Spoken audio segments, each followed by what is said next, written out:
I run my whole business on AI agents now. But 3 years ago, I was running 40 Airbnb properties and watching all of it fall apart. This is the real story of how I lost it and how it made me fall in love with AI. If you've ever felt like the bottleneck in your own business, watch this all the way through. Co-hosting is a wrap. Only co-hosting I'm doing is co-work. Claude co-work. No more co-hosting for me. And you want me to can I be honest with you? So one thing that I did not know my first year, because business happened for me fast. I got started in Airbnb April of 2022. That was my first property on the arbitrage. And then in August around my birthday, we launched the co-hosting portion. So we went from one property to 40 properties in 3 months. So from August 2022 to December, we locked in 39 properties under management. So life happened pretty quick. Went from just dealing with one property, not really having to do much, to running a whole operation, having to deal with multiple owners, which was the biggest headache ever. And I'm going to tell you why. In the beginning, when dealing with less clients is much easier. But then you start dealing with people that don't know what the fuck they're doing. You start dealing with people that try to micromanage everything you're doing. And it's like, if you hired me for my expertise, there's no reason that you should be over my shoulder. If a guest message comes in at 9:01, there's no reason that you should be texting me at 9:02. Hey, did you see the message? If you saw it, I saw it. All right. So that was all money is not good money when it comes to co-hosting. That's something that I had to learn the hard way. Because a lot of the clients that I was getting, yeah, I was making money, but was the money worth the headaches that those clients were creating for me? All right. It's still a good business model though. I feel like that lane is wide open. Yeah. And for people that don't have the capital, don't have the funding, don't have the credit, that's the perfect opportunity for you because you don't need any of those. You just need the network, right? If you can network yourself and you can provide people with a solution, you can make money. Because most people have money to get started in Airbnb, but they don't know what they're doing. They don't know listing optimization. They suck at customer service, right? They suck at pricing. They're pricing way too low, $60, $50 a night. And then at the end of the month, wondering why they're in the red. You're in the red because you're charging crackhead numbers a night. All right, so I think that the lane is still wide open for Airbnb. And I tell people all the time, like, you should look for co-hosting clients in communities that already have Airbnb hosts.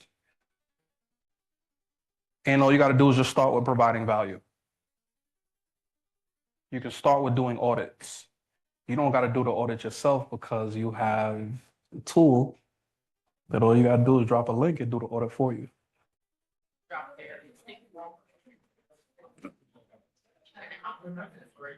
It'll audit it. So it won't optimize it for you. It'll give you the breakdown of what's good or what's bad, what should be changed, what should be altered, different things like that.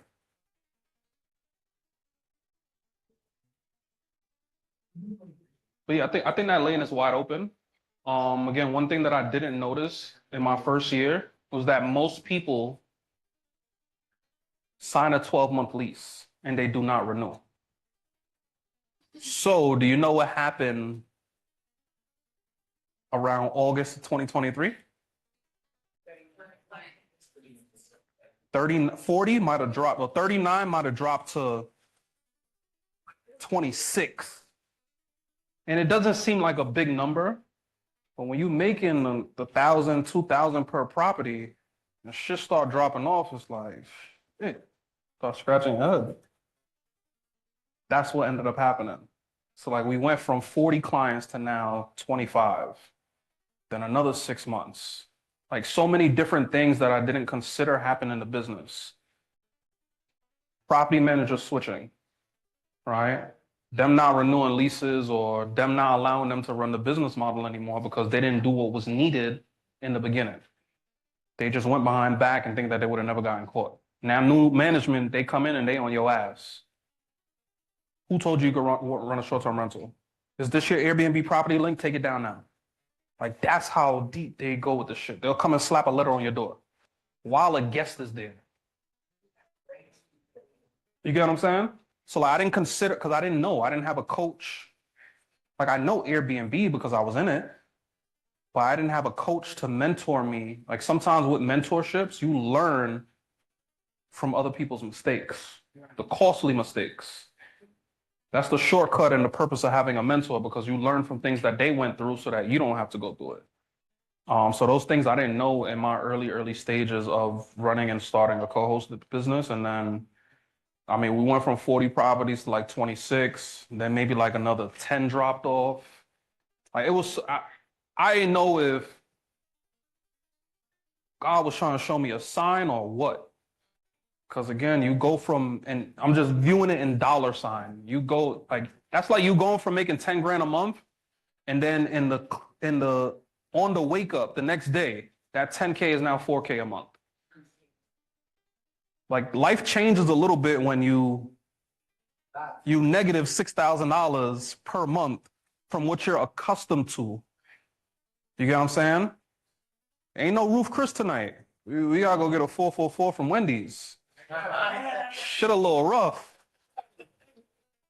Shit a little rough, real talk. Yeah. So I'm exaggerating, you know what I mean. So that was my issue with co-hosting, and then like I just didn't feel the need to continue to go get clients. Right? Like, once people started dropping off, could I have went and aggressively pursued more clients? Yes, absolutely.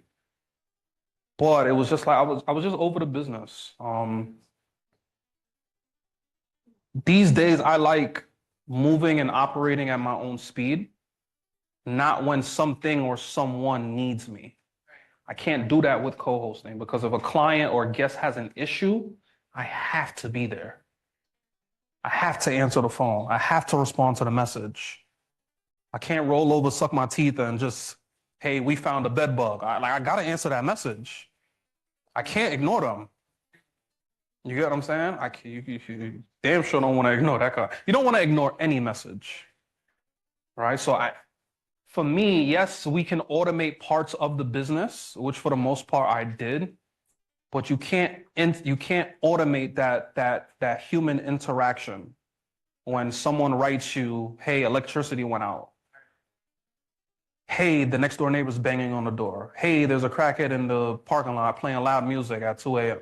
Like, you can't automate those kind of things. So, and I'm not saying none of this to, yeah, I'm not saying none of this to discourage anyone that is on the Airbnb journey. I've made a lot of money in Airbnb.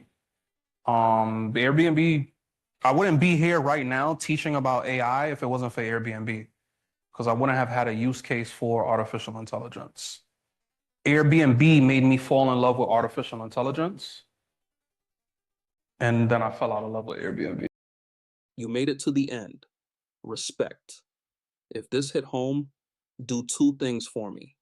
Grab the free AI employee workbook. The link is in the description. And subscribe, because we are just getting started. I'll see you in the next one.